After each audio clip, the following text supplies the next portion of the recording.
Right on, now get up there and let's see what you got. It's DJ Outkast, the Cut Creator. Wrong track. Let's get to the real thing.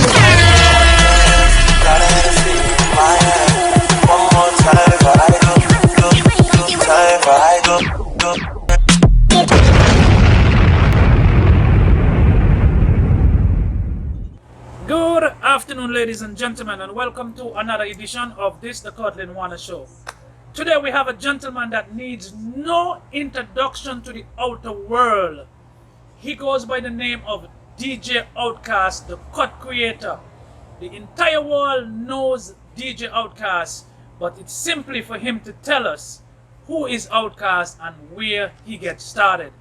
Without further ado, I will turn the mic over to my co-host, Mr. Elvis Flanders, who is going to ask the questions to my good friend, which is DJ Outkast, and then we take it from there. Good afternoon, ladies and gentlemen, and as my host said, welcome to another edition of the Curtlyn Warner Show. Today we have, he needs no introduction, as it was said, DJ Outkast. Yes, sir. Good afternoon. Gentlemen, thank you so much for having me. It's an honor and a pleasure. Thank you so much. Mr. Outkast. Yes, sir. Again, it's a pleasure to have you on this show. Pleasure is mine, my brother. You are a living legend here in St. Martin. I don't know about living legend, but... Well, you're definitely one of the most famous DJs on this planet, for sure. Thank you, I appreciate that. And I'm one of your listeners, that's for sure. And, appreciate that, thank you. So I must interject. Follow of yours. You are not just one of the most popular DJs in St. Martin, but the world by extension. So it's more than an honor to have a legend like Outkast sitting here with us today, taking the time out of your busy Thank schedule. you, that truly does mean a lot. Thank you very, very much. I have a question for you, Mr. Yes, Outkast. please. Who was your idol as a DJ growing up? I had several. I had different ones that I looked to for inspiration because it came about in different ways. First off, for anybody that knows me and knows who I grew up or how I grew up around music, it all came from Dad. It all came from my dad. For those of you who do know, back in the day, there was a record store on Front Street called Al Hodge Records and Electronics. Yep. And that came from Dad, and I was literally raised around music. The crazy part about it is, I had no interest in music when Dad had the record shop. My dream was to be a pro wrestler. Let's be real about it. That was my dream. I wanted to jump off the top rope and give an elbow to somebody who did it. That was a dream. When Dad got out of the business is when I picked it up. How I really wanted to get into like DJing specifically, because if you really look at it, DJing is an art form.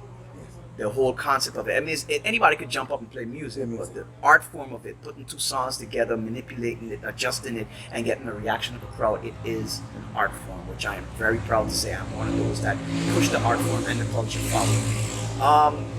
I was watching an episode of BET back in the day. I cannot remember the name of the show that I was watching it on, but there was a young kid, maybe 12, 13 years old.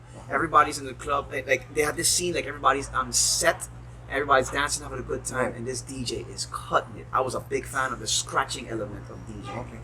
And I was watching him just cutting this up, and I'm just staring at this and saying, this is something I can see myself doing. Right. And just so happened when Dad happened to just close the record shop down, I inherited all of his equipment, all of his music, all of his records, his cassettes. So that's how it all started. In the basement, cassette deck, some house speakers, a house amplifier, one turntable, portable CD player running on batteries, and that's where it all began for me. Before we go any further, could you tell the general public exactly who is DJ Outkast? Who is DJ Outkast? Well, I'm very proud to say born and raised in St. Martin.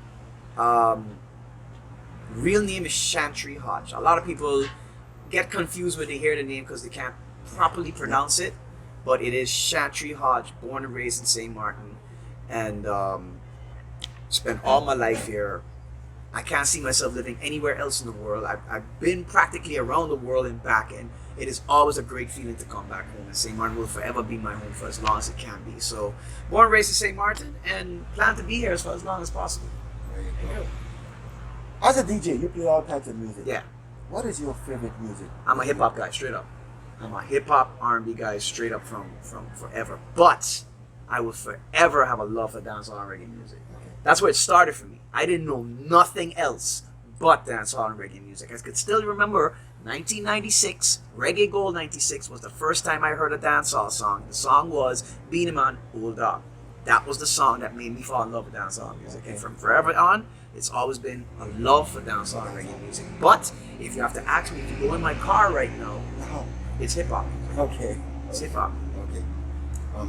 What advice would you give young and upcoming artists here in Ceylon? In terms of, let's say someone wants to get into DJing. Absolutely. What would be your advice? I tell young people this all the time because I know what the struggle can be like coming up in this business because it's not easy. I always live, breathe, and operate by 3 words, and those 3 words are never give up. That is the biggest and most important piece of advice I can give to anybody, and I use myself as an example all the time. 1999, I went in the Carnival Village. I'm not talking the new one, I'm talking the old one. Right. Old Carnival Village with rocks and dirt on the ground. Yeah, that's a long time ago. This was some years back. Yeah. I entered a DJ competition as an unknown. Nobody knew who I was. I went up on stage, tried to do my thing, and people started booing me. I had rocks and bottles thrown after me. Oh, wow. Wow. So I know what it's like to be rejected and being yes, told yes, that you can't do it. But or it's not gonna but happen. do you know that failure is a part of success? Absolutely. Failure is a Absolutely. great part of success because guess what? If it was not for your determination, you could have said you literally failed that day. I really had intentions of this, like, throwing in the towel There on you this, go. but There you it's go. it's something that I so wanted. Everybody knows that feeling of when you want something, you'll do anything to get it. That's right. And that's something I wanted. I Yeah, you wanted to do this. I just had the love for it. Yeah. And so sad, it was a rough time I went through, but I had to literally work, if not 10, 15, maybe 20 times harder than everybody else just to gain everybody's respect. Those 3 words that you just mentioned, never give up. Absolutely. That's why you're here today. And I live by that. I applaud that. Thank you. I Thank you applaud so that much. very, Thank you very very, much. very much. I Yeah. appreciate that. Determination. Let me ask this next simple question. Absolutely. Many people around the world knowing DJ Outkast to be signed to a record label called Shadyville. Correct. Could you tell us how you get to sign to this such a high standard? And that's a funny story. That is a funny story. Okay. As everybody knows, Shadyville is a division of G Unit and Interscope Records, which is, of course, 50 Cent, Eminem, G Unit. 50's DJ came to St. Martin. His name is Woo Kid. He had a show in St. Bart's. And I was holding down a residency. I'm pretty sure most of y'all remember the nightclub Bliss back in the day. Yes. I was holding down a residency every Thursday. I get a call from the management saying, listen, Who Kid is on the island. He would like to play tonight. We know it's your night, but, would you mind giving up your spot and giving it to Who Kid? I'm a fan. I've always been a fan. I'm like, hell yeah, give it to him. I gave up a paying job Right. to give it to him. Right. Right. And I went to the club that night because I wanted to see him. I wanted to see him course. perform. Of course. And he came to me and he told me, they told me what you did. You didn't have to do that. And I will forever appreciate that. Right. Right. And Wow. I will never forget that. Wow. But, I come across artists and celebrities all the time. They always say, yeah, I'm going to remember you. You never hear from them again. So Yes, yes. I took it as that. Yes. Maybe a year later, I get a phone call from a number I'd never seen in my life before, Right. saying, am I speaking to Outkast from St. Martin? I say, yes. I am a representative of Shadyville G Unit. I got your contact information from Who Kid, and we would like to sign you as one of our main representatives in the Caribbean. I was completely blown away. Blown away. I can imagine. I didn't Wow. see that coming. What was that feeling then? Yes. The funny thing is, I'm on a boat to St. Bart's when I get this call. And the noise from around the boat, and I'm there, huh? Say that again? What? Because I honestly thought somebody was pranking me. Yeah. Okay. A random call just like that? Right. With something like this? And then when I finally get to St. Bart's, I had to recall this person like, can you run this by me again? Or, I had to make sure that what Literally I'm make sure really that- hearing yeah, is yeah, true. Yeah. They sent over all of the paperwork. The rest was rock and roll history. And I've been with them ever since. I have a great relationship with them. Basically, anytime 50 or any of these major artists from the label have music, I'm the first to have it. Wow. And their fan base and market is so broad and they have like a whole database of DJs under their belt, Yeah. and I'm in that database, which is, you know, Impressive. Not Yeah. only to that, and they market me to other parts of the world. I'll be forever grateful to Jeannie, Who Kid, and all of the people over there at Shadyville in the Scope for thinking of me and even asking me who do I think we could bring on as additional members from the Caribbean. They trusted me that much to Right. for that information. For that Forever, information. I'm grateful for that. Very Forever good. grateful. How did you feel after you accept this not challenge, but after you accept this responsibility of being a DJ for Shadyville, which is one of the highest set of entertainers worldwide? How did you feel on your the first time you ever played with Shadyville? It What was your feeling then? Overwhelming. And where was it? Where was the first time? I remember the first time I met up with most of them, and I believe I was in New York. But the first time I actually did a function with a large number of all of us in the fraternity, I believe, funny enough, not too far away, it was in Antigua. A lot of us was in Antigua at the time. I used to hold down a residency in Antigua. So some people who don't know, a residency is where you play regularly, like maybe weekly or monthly. Okay. I was on a plane to Antigua every Friday for a year straight, holding out a residency in Antigua. Wow. Beautiful. Literally, the LIAT pilots and the stewardesses knew me by name. They knew exactly where I was going to sit. Yes, yes. The Antigua immigration was like, "Oh, you here again? All right, go on." Go Show." ahead, yes. Antigua became a second It became home. a celebrity in Antigua. It became a second home to me. It really did, and I think that was the first time we all came together and we actually did a show together. And it was like, to answer your question, it was pressure. It was pressure because it's the first time you're really doing what you love in front of these people that really saw something in you. Now you have to prove yourself to them. Exactly. And without words, I can just tell you it was an overwhelming experience and it went very well. I'm grateful for that. Being the great DJ you are, I have imagined that you've had the opportunity to travel the world Yes. doing this. Tell us some of the places that you've been to. What's Wow. your favorite place that you've played in? Of course, besides home. Besides home, St. Martin will always be on top, but I'll tell you this. Music has taken me to places in the world I would have never even dreamt of going. Wow. Had you been a wrestler, you probably would have been also. I'll be straight up and down honest with you guys. I've seen places on this world that I didn't even know existed. Wow. Wow. Like when I got the information that this is where I'm going, I literally had to look it up on Google Maps. Like, where am I going? And forever Must I'll be imagine. grateful. Like, I've seen, most of the Caribbean, from Jamaica to St. Lucia to Tortola, the U.S. Virgin Islands, British Virgin Islands, Martinique, Guadeloupe, St. Bart's. And then outside of the Caribbean, I did parts of South America like Colombia, Suriname, Venezuela, Panama.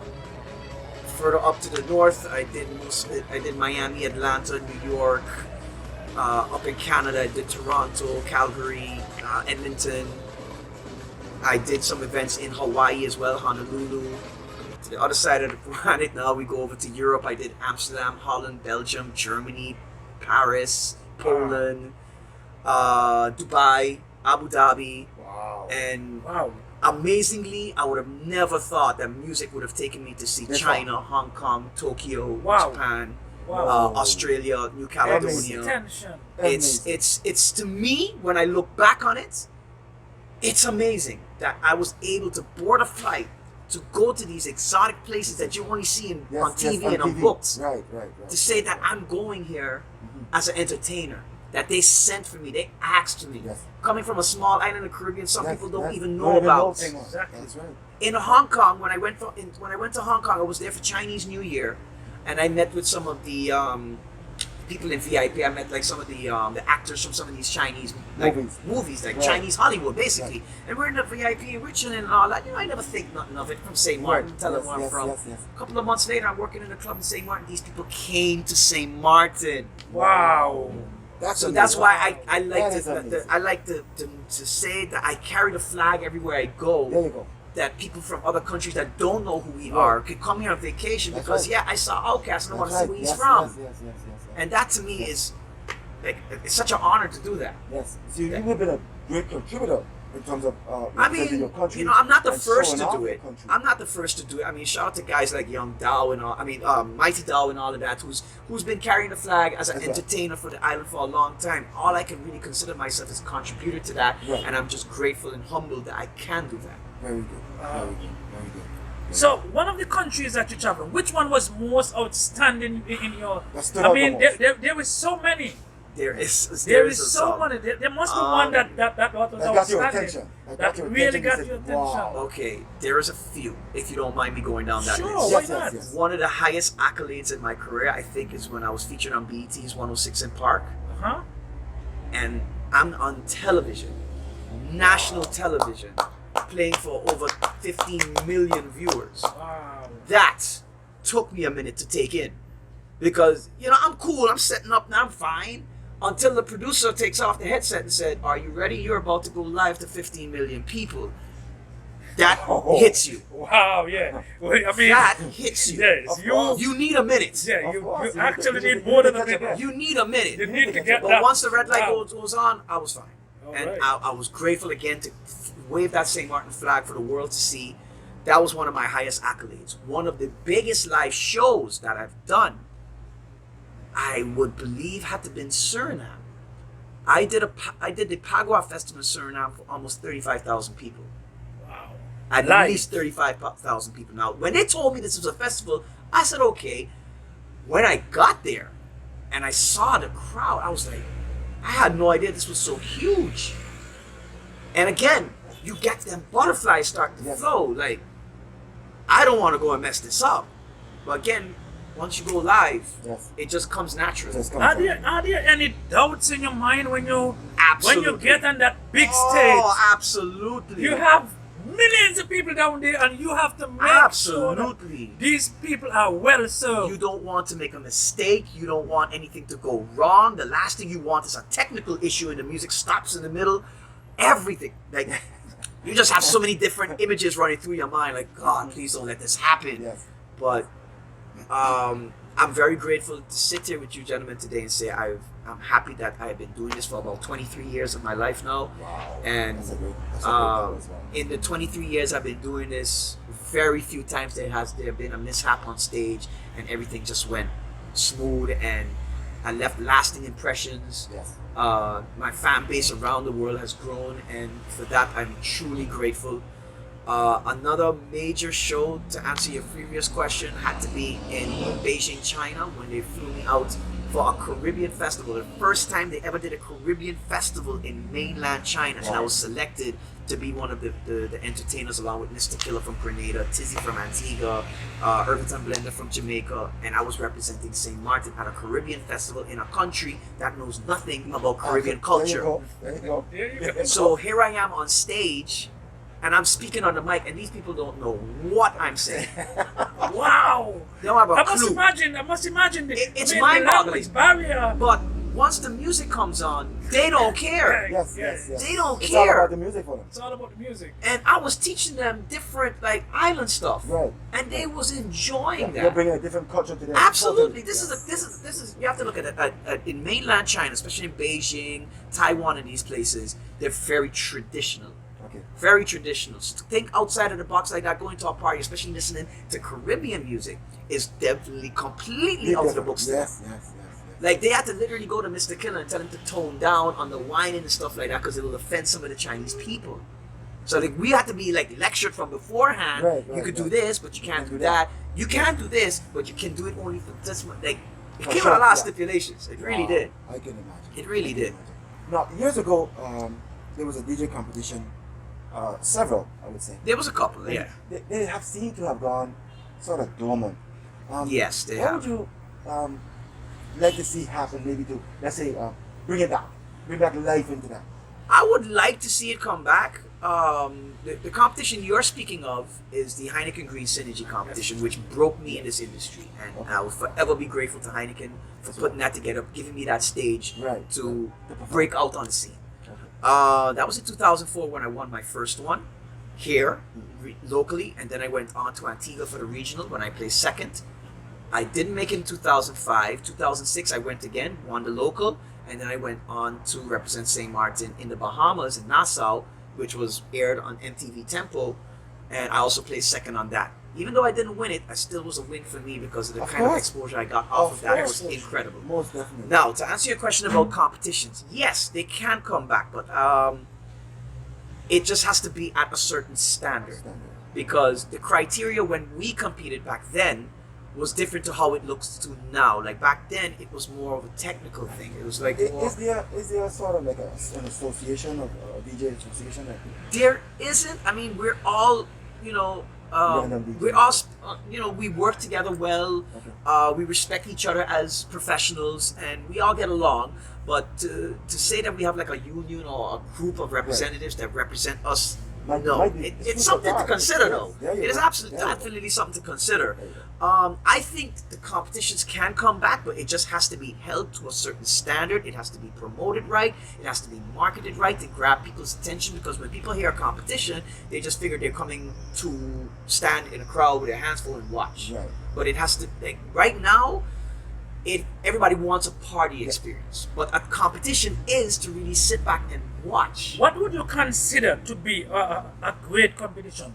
I know in the past they had the scratching segment, Yes. the crowd. In your opinion, what would you prefer to see if there is a competition held tomorrow? What are the criteria that you think that should fit that competition? The same way it was in 2004 when I competed. All of the criteria have to be in place. It has to have crowd response, technicality, scratching skills, mic skills, and overall performance. A lot of that now they took out because, you know, maybe some of the DJs aren't on that scratching or mixing or trick skills, and they're just there to just play music and, you know, rock a party, which is cool. Nothing's wrong with that. But I would just like to see people step that game back up and make the excitement of the competition, because that's what drew people to it. The excitement of what they're going to do, what kind of tricks are they going to pull out, what are they going to do to blow the show away. And that's what I think is really lacking for comp. Now, if they was going to do it tomorrow and they asked me to judge or you know, be involved to make it a high quality competition, I'm all for it. There you go. I'm all for it, because if it made me, it could make someone else. Absolutely. You're willing to give that. Absolutely. Okay, now you are now working at Laser 101 Yes. as a radio disc jockey, as we call it. Right. And how did you get into the radio business? I've actually been involved with radio for a lot longer than people think. I was working, I wasn't really full-time there, but I used to come in and do sets back in the day on 102.7 on Saturday afternoons with Peter J. Shout out to Peter J. and Mixmaster Paulie. Then moved off from that. I did some time at Pearl FM. Then I had started my own show right after Green Synergy. I was given the opportunity to start my own program on Laser back in the day, and it was called Keeping It Real. That program was every Friday for 4 hours, and it played absolutely, positively nothing but local artists. That was my goal. That was my end game, was to give the platform for our locals to There you share. go. Very good. And I did that for a while. It was cool while it lasted. Right. We parted ways for a while, but I always kept a great relationship with Laser. Okay. I consider them family, and we've always kept a good relationship. And then in 2012, I approached them with a concept, and shout out to G Money. G Money always told me, you need to be on radio. And I never really took it serious because I travel so much, I move around so much. You didn't figure I didn't think I would have had the time to do it. He's like, just give up 1 hour. 1 hour. Right. So I think I could do an hour. And every day, I think I could do an hour. And that's how it began. The Power Hour. The Power Hour. And the Power Hour became something I never thought it would have became. I have random people flagging me down on the road every day. What are you playing today? What you gonna be playing this afternoon? I'm like, I don't know. I do it on the fly. Yes. It became so immensely popular that they demanded that we add another hour. Oh. So now it's the Power somewhat 2 hours, if you want to call it that. And we started in 2012, and I'm happy to say that this year we celebrated 8 years doing the show on the air. Wow. And, you know, just moving forward and keeping the music going, giving everybody have a good time, whether they're stuck in traffic, whether at the job, and just uplift people's spirits, especially on a And Monday. I must add that you are doing a fantastic job. Thank you so much. As I said, I'm a fan, and so my wife is a bigger fan than I am. Thank you, I do appreciate that. when the day when we heard about your coronavirus Yes. thing, I was listening to you that day on the radio, and I forgot the lady's name you were talking to in the studio. Sagan. Sagan. Sagan. You both were discussing how Yeah. how it went, and you were telling how we were at home. You called CPS Yeah. and the procedure that you went through. Mhm. And you were like, "Oh my God, what's going to happen?" And everybody's going to be like, "Whoa." It was It- an experience. It turns to ask me this. What was your experience like during the whole lockdown period during COVID? I mean, we are still in the pandemic. Yes. But yeah. there was a time in March, April, May We when the couldn't whole move. We country couldn't was move. locked down. Yes. When I personally had to get on that live every night. As long as You was on the live too. I was on that live every night. Yes. As soon as you get on, I get outside my home, stay on the porch, and Oh I'm in. man, I appreciate We all that. were. Thank I'm you. in. Because I like I think said, my wife, there was she nothing made sure else to that do.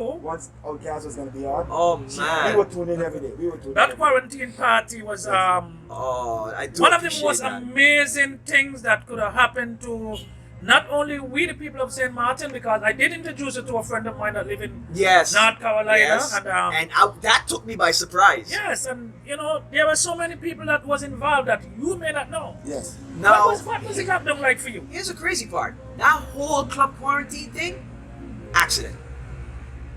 That whole club quarantine concept, accident. Wow. That was not supposed to happen. When you said accident, could you tell us what you mean accident? On a Saturday afternoon, I was home doing exactly what you see me doing now, on the couch, playing video games.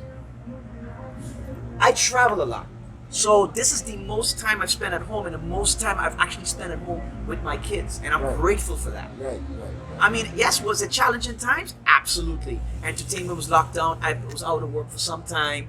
And shout out to my wife, love you, babe. As a medical personnel, she's on the front line dealing with this. Yes. And she held us down as a family. Yes. And I know how difficult it was for her and me being home with the kids and then sometimes having to leave to still go to the radio station. We made the best of it. But it was, to answer your question, challenging times. Now, did I enjoy the time spending at home with the wife and kids? Absolutely. Do I miss being on the road doing what I love? Definitely. Yes. Now, club quarantine. I'm home one day spending time with the kids. We're playing video games. We're on the floor playing. My manager, shout out to Brad Hemmings, who lives in LA of Caribbean Entertainment, calls me and says, "What are you doing?" "I'm playing video games." "Why?" I said, "I don't care what you're doing. At 8 p.m. tonight, you're going to turn on Facebook and you're going live." I didn't want to do it. And I'll explain to you why. I did not want to do it because every DJ was doing it. It became so flooded Right. from the time you open Facebook, everybody's online. That's Which I understand because everybody's home. Right. I get it. So I didn't just want to just follow the pack and like, everybody's doing it. This So- might be boring. Right. This might not be catchy. It's not appealing anymore because everybody's doing it. It's like, I don't care what you see or what you think. 8 o'clock, you're on. He sent me the artwork. He tell me post this up. He sent me that like around 5:36 in the afternoon. We put that thing together less than an hour. We had the artwork up. It was posted. Everybody started sharing it, and boom, bam. First night, we're over 800 to 1,000 viewers. I'm like, wait, hold on. What the hell just happened? I was one of the first on that night. I'm like, what just happened? Yeah, I saw that. And I'm like, okay, I did not see that coming. Right. So then I'm like, okay, we have something on our hands here. Yes. So my manager and I, we sat down again. We said, we're going to call this thing Club Quarantine. We're going to do it weekly as long as this lockdown it keeps going. It keeps me active. Right. It keeps people happy and entertained, locked down Exactly. at home. Yes. And I think it's a win-win. Yes. It's really a win-win. It keeps me active knowing I'm not home putting up what little hair I don't have left. To say I'm still doing what I love, entertaining people, but at the comfort of their home and making them still feel happy and content that even though I just can't go out, I'm stuck at home, but I'm still having a good time and Yes. I'm grateful to be alive. Absolutely. Well, I don't think it was fun for you. It was. But for we, the folks at home, I mean, you would see some of they the were well folks' entertained. videos, They you were know, well entertained. I was husband and amazed by wife that. dancing. I I was mean, amazed by that. people get together and they're sharing such a great time. Yes. You know, it was like you're bringing the club to our home. That was the whole concept. And we have the beers in the fridge. Yep. We have the drinks. And hey, what better way to do this than I got so many videos and pictures of families that dressed their house and living rooms up like a nightclub. Like a They got nightclub. disco lights. I'm like, where did you get this? yes. And That's they're home enjoying it, having a good time. And to me, it was something different because remember, people seeing me, I'm not seeing them. Them, yes. So I'm Exactly. basically playing for myself, but I'm used to that because I play on radio. I'm in a room locked by myself, and you would Right. swear I'm in a packed club. Right. I'm used to that. So I use this as an experiment as to try different things that I wouldn't try when I'm out in a club somewhere. I try different things. I try to play different stuff or try to experiment to try and please everybody because it's not only St. Martin people there, as you mentioned, there's people from all over the world, Spanish-speaking people, French-speaking people, English-speaking people, Jamaicans, people from Tortola, Trinidadians, Grenadians, all over the world. Was Let locked me up. say one thing that was very amazing during the lockdown. I think I know where you're going. St. Martin Carnival was cancelled. And DJ Outkast said, I could remember that night when you said, who want to have Juve? Let me know. I will come back, and I think you said Monday, and I'm going to let you guys know if I get sufficient people to okay it, and we will have Juve starting 4 o'clock that morning. And here's the crazy part. Before I even came off the live, I already got the message saying, go ahead. Yep. Shout out to the SEDF. I came to them with my whole concept, what I had in my mind as Yes. to what I wanted to do is like, we're all for it. We're not doing a carnival. We would love to do something carnival related. Right. And I never thought, I mean, I know it was going to be popular. I know people was going to watch. I didn't think that many people was going to watch. What happened in my field, my good friend from North Carolina, That blew me Mr. away. Jermaine Shabbos McCann, he told me he jammed the whole route and he got off at the stoplight. He couldn't hear. He said, I was so tired. I get off at the stoplight where the casino is there. Yes. He said, that's me. I had it. He said, I had enough at that time. But he said, when you started, go all the way around. But one thing I must say, Outkast, many people didn't know you have such a strong soca line. And you prove, and I think you I'm glad you brought that up. overwhelmingly I'm glad you brought that up. prove For that to some the entire reason- Caribbean and the world. For some odd reason, for a long time, I don't know if that's still the case, but for some weird reason, I had this horrible reputation that I did not play soca. As I mentioned before, I'm a huge hip hop fan. Right. I love my dancehall reggae music, but I'm born and raised in the islands. I know I know what I'm talking about when it comes Yes, to soca. yes, yes. I'm very good friends with a lot of the soca artists. I know very much of the soca fraternity. I'm linked with them, so I know my way around. And this was my first chance to really show that I can manage this. And you know, I've got offers before to do like carnival trucks and all of that, and they were skeptical. Like, Outkast don't really do this.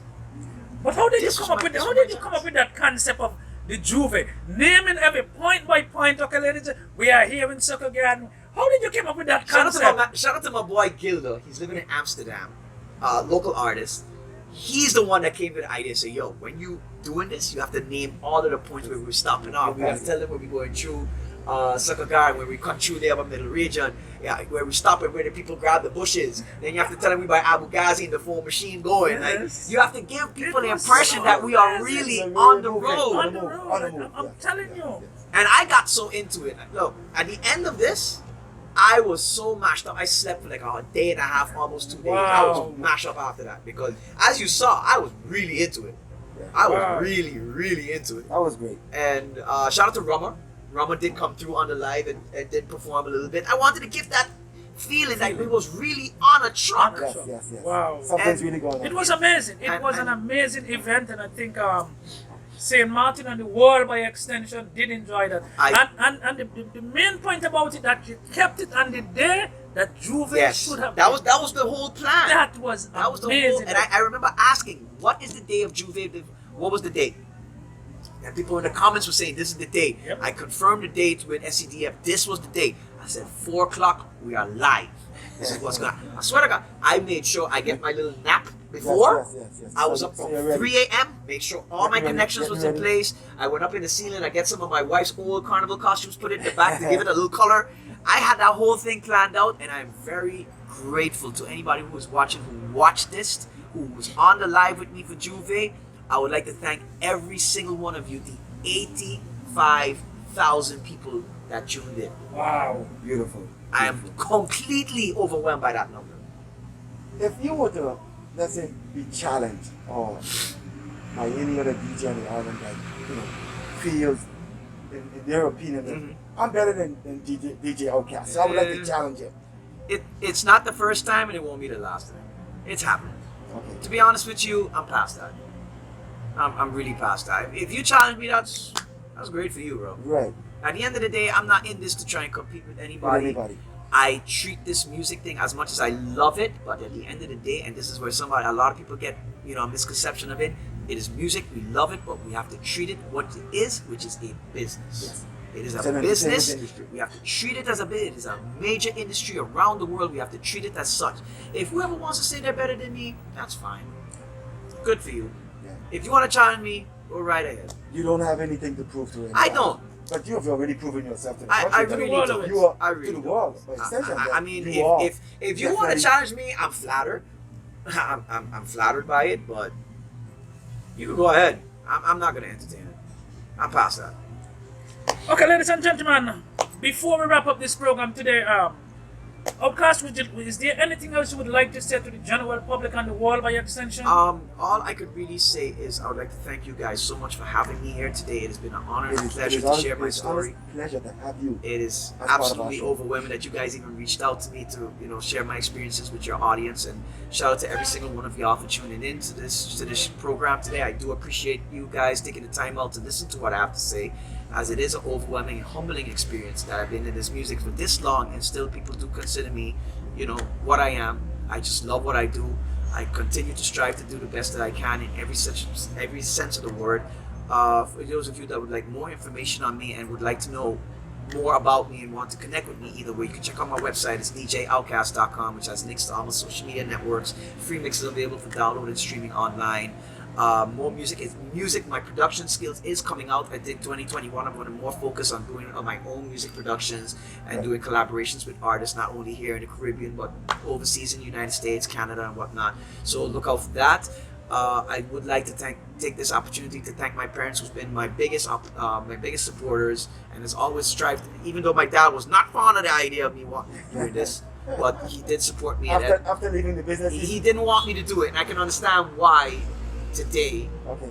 And he still supported me, so I thank you, Dad. Thank my wife, Desia. Thank you so much, baby. I do appreciate you and love you for that. My kids, I know they're going to be watching this because they're going to want me to make sure to say their names. Nathan and Christian, I see you guys. Daddy loves you. And everybody out there that has ever supported Outkast throughout all of the years, whether positive or negative, I do appreciate it. And to all of you, especially you two guys that spoke so highly of Club Quarantine, it was an unbelievable experience sharing that with you guys, and I do hope I made your lockdown experience that much better. Well, Mr. Outkast, before you leave, I just want to say, as a living legend, you may not want to be called that You name. guys are taking this living legend thing As a little a far, living man. legend, I They must always say, you're supposed to give the people their roses. I Which must I say, appreciate. I must say, Because on the people- behalf a of lot myself, things done when they're passed I'll on. tell you this. Before we So- sign off, I'll tell you this. If you want to talk about living legends, you talk about Mixmaster Paulie. You talk about DJ Chef, DJ Ruby. You talk about Rest in Peace, DJ Menace, Dave Nice. I think I mentioned Wilson, Jack the Hot One, DJ Terror. Those are legends, and those are the guys I look to as inspiration coming up as a child, and I still look to them as inspiration today, and those are the ones that I consider living legends. Just well, want to clear that up. okay, well, for our section, for our show, which is the Curtlyn Warner Show, Yes. today we want to say to you, which is one of our living legends, Thank you. a Thank you big very thank much. you for coming out Absolutely. and supporting this program, the Curtlyn Warner Show. Absolutely. Today, on the behalf of Sexy Beef, which is the spot we are at, Yeah. they are offering you a free lunch of Oh your wow, choice. really? Oh, I do On the appreciate behalf that. of Sexy Beef, management and staff, and the Curtlyn Warner Show, Oh, that is we're going to beautiful. offer you a free lunch. Thank You you. can take it today, you can take it any day. All right. On behalf of this program. That is fantastic. Thank you so Once much. Shout out again, to we want Sexy to Beef. thank you, Thank you. for being here with us, and thank you. And we look forward for another interview sometime in the future. Whenever you know how to reach me, I'm not hard to find. And keep up the good work. Thank you. God up the bless good you work. guys. Keep doing a great job. Thank you. God bless you. Thank you you. very much. Absolutely. Ladies and gentlemen, we also want to thank Sexy B for giving us the opportunity to use their location to view this program today. And we also want to thank HTP, Hillside Records, for doing all of the hard works behind the scene. Thank you to my manager, Ricardo Lake, and the rest of the entire crew. For Curtlyn Warner and Elvis Flanders, we are saying peace out. Peace out.